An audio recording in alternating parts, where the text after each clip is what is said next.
In July of 1867, the Union Pacific Railroad reached the small settlement of Cheyenne, Wyoming. And just like that, boom, a city practically sprang up overnight. Founded in the midst of the Great Plains on July 1867, Cheyenne became a booming instant city by fall. But what made Cheyenne such a hot commodity?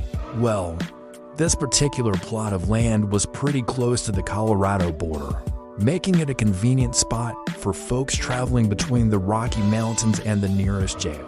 But seriously, it was also near a major supply depot, several coal mines, and a bunch of other things that would be too boring to mention.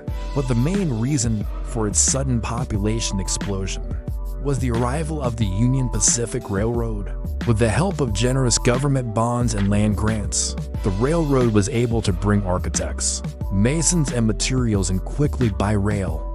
They also employ prefabrication techniques, prison labor, and 3 different types of immigrant workforces, including Irish and Chinese laborers and German stonemasons.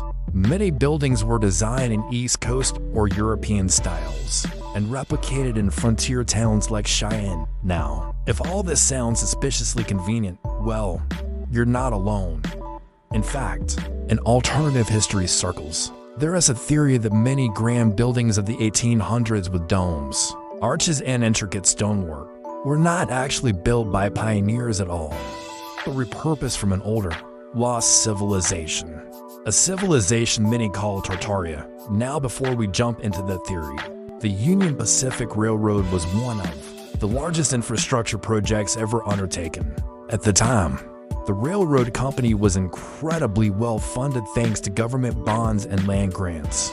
They were able to hire some of the best architects and engineers of the day, many of whom had experience designing large public buildings in the East Coast. Now, most of these buildings weren't built in Cheyenne, but there are a few notable exceptions. The Laramie County Courthouse, for example, is a prime example of this architectural style. Built in 1889, this massive sandstone courthouse boasted a large dome and intricate stonework. At the time, it was considered to be one of the most beautiful courthouses in the country. Today, it's home to the Laramie County government and is listed on the National Register of Historic Places. Of course, this isn't the only building in town that looks conspicuously out of place. The old brick post office is another great example. Built in 1893, this stately building features a mix of architectural styles, including Romanesque and Queen Anne. Its most striking feature is the massive clock tower, which dominates the skyline of downtown Cheyenne. Across the street, you can also visit the Cheyenne Depot, also known as the Union Pacific Railroad Station. Built in 1894, this red sandstone depot is one of the finest examples of railroad architecture in the country. It was recently restored and now serves as a museum. So why does this all feel so strange? Well, for a few reasons. First, there's the issue of timeline. Cheyenne went from an open prairie to the magic city of the plains in less than 2 years. Second, there's the issue of architectural style. These buildings don't look like pioneer huts. They look like European palaces. And third, there's the issue of narrative gaps. Official history can't quite explain how the pieces fit together. How were so many architects, masons, and skilled laborers suddenly available? Where did the materials come from? How were they cut so precisely? Who quarried the massive stones and where did they come from?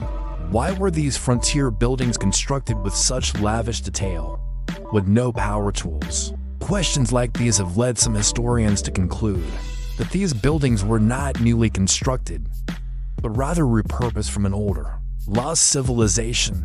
According to the Tartarian theory, the ornate buildings of the 1800s were not built by pioneers, but were instead the result of a hidden history. The theory goes that there was once a vast, highly civilized landmass that stretched from the Atlantic to the Pacific. It was a place where great cities and magnificent buildings thrived. Then suddenly, around the year 1800, the Tartarian Empire was destroyed. Catastrophe struck, perhaps in the form of a great flood or war, and the memories of this advanced culture were lost to time. Or were they? As the Union Pacific Railroad carved its path westward, it seems as though some of these long-lost buildings were discovered. Rather than construct new buildings in the frontier towns, the railroad simply repurposed the existing structures, and thus the grand cathedrals and train depots of the 1800s were born. So what do you think? Was Cheyenne really a boomtown, or is there something more to the story? Let me know your thoughts in the comments below. Thanks for watching. If you enjoyed this video, please like and subscribe to see more.